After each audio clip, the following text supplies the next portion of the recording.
questions from our media friends. Unahin na natin for Direk Lester and Miss Des. Ito po ay para sa inyo. Ang ganda ng question. What is the story behind the story? Pakikwento naman po. Who would like to go? Direk Lester? Ikaw naman po. What is the story behind Incognito? This is a story about 7 individuals who are going through a lot of challenges in their lives. They're at the low, nasa mababang part sila ng journey nila sa buhay. Pero ito yung time na ng journey nila na they're aspiring for a second chance. Thank you, Direk Lester. Miss Des, kayo po ba may i-share po kayo? Paano na po yung kwento? Okay, the story behind the story. This was presented to the management by Direk Lester, their team, and then the management liked it, they approved of it, and then pinasa sa Star Creatives. We helped develop and then developed. So ito na siya ngayon na sana magustuhan nyo. Ayun. I'm sure they will. Trailer pa lang, gustong-gusto na natin, di ba? Grabe talaga yung trailer na yun. Yes, Hindi ko that's right. makalimutan. I had goosebumps talaga. Yes. Okay, next question. And itong tanong na to is to anyone who feels like that want to answer this. So the question is, how do you prepare for your role? And how do you compare your role here in your past teleserye and then now? So how do you prepare for your role? This is coming. Action to eh. Actually, lahat po kami nag-undergo po kami sa training for months eh. Tapos, nag-pikiti kami, nag-muay thai, tapos tactical. So lahat, ang dami namin tinry. Nag-war games kami, gano'n. So, actually help yan eh. Oo, para maramdaman mo talaga yung feeling kung ano yung pakiramdam ng nasa war ka talaga. And ayun, nakita naman namin yung chemistry ng lahat. Nag-training na kami, tapos dami namin pasaka lagi. Super dami namin pinagdaanan bago mag-day 1. Honestly, mga siguro 4 months, not every day, but mga almost 4 months kami nag-train. So, ang dami namin pinag-aralan, ang daming first time kong ginawa personally na hindi ko na-expect na makakakama pala. Nagmotor ka na. Wala pa yun. Pero yan, ang dami namin pinagdaanan bago mag-day 1. Kaya sa 4 months na yun, nabuo na rin yung friendship namin lahat. So, yung training na yun, we were taught how to do yung mga room clearing, when entering building, tsaka dun mahalata kasi kung maganda yung chemistry and yung proper training, handling the weapons. So we would sometimes go to mga airsoft games, and then as a team, minsan iwalay, tapos sa firing range, different weapons, lahat ng individual weapons na gagamitin namin, ng characters namin, kailangan namin aralin yung weapon na yun sa firing range. Aside from sa martial arts area, mga tactical moves for that. So, kasi alam namin sobrang ma-action to. Finger of the trigger. Finger of the trigger. Lagi siyang finger on the trigger. Delikado. Oo, delikado yun. Yes, Direk Lester? So basically, before we start the show, we set up a training camp. The training camp is like an athlete's camp or a soldier's camp. How an athlete would prepare for a competition, that's how we do it. So they really endured a lot of pain and hard work. So much pain. They trained martial arts. We wanted to showcase Filipino martial arts in this show. Several kinds of Filipino knife fighting, sword fighting, and hand-to-hand combat. And then they also trained in real tactical close quarter combat. We trained under some of the best military consultants for them to teach us all, including us directors, how to fight a real battle inside a close quarter combat. We fired real guns. We fought in a simulated way, and then other than that, it's also a team building, but it's a grueling 4 months 4 months journey. So before we shoot the first day, medyo okay na yung bonding ng team. Grabe yung 4 months na training bago Yes. Parang basketball team yan eh. Kailangan chemistry.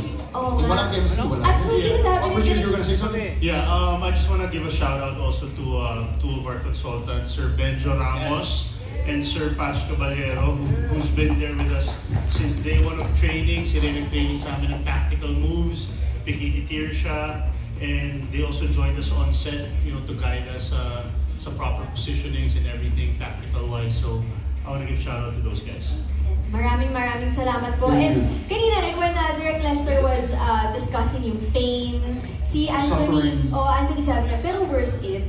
Worth it naman, oo nga. Now, we would also like to know about your roles na po. Each one, pwede po bang kwentuhan nyo kami without spoiling too much, no? Pero nakita naman natin yung trailer, so you have an idea na kung ano na yung medyo pwede nang malaman ng ating mga kapamilya. So please tell us about your roles. Let's start with Kai. Kyla Estrada, yes. Okay, sa akin ka pa talaga nag-start. So, my character's name is Max Alvero, and she is, according to Sir Ian's character. Sir Ian? Tito Ian's character. Tito. Kuya Ian. Sorry. She is considered to be one of the best hackers that he knows. So, very technical yung role ni Max dito and yung role niya in the team. But she's also very skilled physically. Well, sorry, just wanted to set that up. But yeah, so she's the hacker of the team. And her personality, she's very, I would say she's a pretty stoic person. And she's very business is business, and that's kind of her personality. And yeah, I feel like it works well with a team of very colorful personalities. Thank you very much, Kai. Kahit ginulat kita. Ang ganda ng sagot mo, Kai. Okay, and we'll go on with next, Anthony. Si Tomas, yung character ko dito, ano siya? Matapang lang. Tapos siguro, ano lang siya eh, parang mahirap lang siya. Pero, yun nga eh, kulang-kulang din siya. Pero, ayan, meron siyang tapang and, ano siya eh, hindi siya discharged soldier. Parang hindi siya graduate kasi nagkaroon ng problema. Pero, ayun, nahanap ako ng mga to. Tapos, basta panoorin. Nakita. Thank you, Anthony. At ang napaka-sexy si Maris Racal. Hindi kasi pagdating ko dito na ano ako sa gate. At sumabit! Ano po, Nate? Yung pala yun, guys. Yung pala. Kailangan niyo po sa CCTV. Hindi ko nga din alam dito ko ito sino. Anyway, yung name ng character ko dito ay si Gabriela Rivera. And sa grupo, she's also magaling din siya sa hand-to-hand combat, tactical, yung fight, but yung specialty, yung ano niya dito, yung skill niya talaga dito, they call it the honeypot, so she infiltrates different groups, so she will be dealing with a lot of people. She's a shapeshifter-ish, and she speaks a lot of different languages. So parang the brains. So she's a spy. Spy? Yeah, No? she's a spy of the group. Yes. Well, yeah, yun ang masasabi ko pa ngayon. Yeah. Thank you so much. Thank you, Maris. Okay, next we have Baron. Yeah, hello. Pumiyak pa. Hello. Yung character ko dito, sobrang mabuting tao. Change of role. Medyo kinailangan mo yung workshop ni na Miss Des, Sir Henry, and the team. Hindi, bumagay naman kasi sa character ko, yung pangalan niya is Miguel Texon. Ang dami niyang skills set and ang laking tulong niya doon sa grupo kasi isa po siyang napakagaling na sniper. Isa rin po ako sa medic, doktor ng team. And isa rin po akong alcoholic. Recovering alcoholic. I think natutuwa po ako kay sa pool of writers na Incognito na hindi lang pagdabol sa war, pati na rin yung pagdabol sa mental health and awareness na what addiction and kung ano pang mga PTSD at kung ano pang mga sakit na dinideal ng mga bawat characters dito. So maraming matututunan ang mga manonood dito. So aside from the action, no, mayroon bang ibang mapupulot ang ating mga kapamilya pag nanood sila ng Incognito? That's exactly right. Okay, now let's go to Ian Veneracion.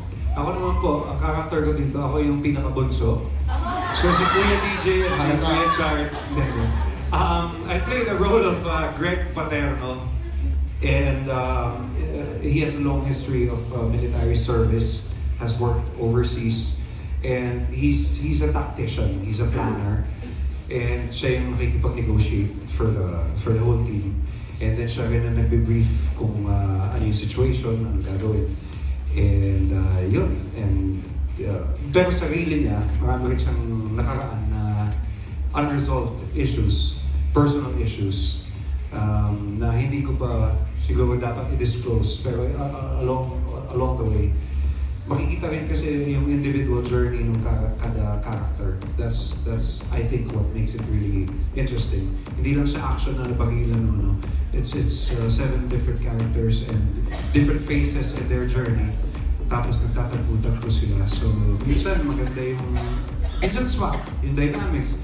May mga minsan may tension between characters. So it's really interesting.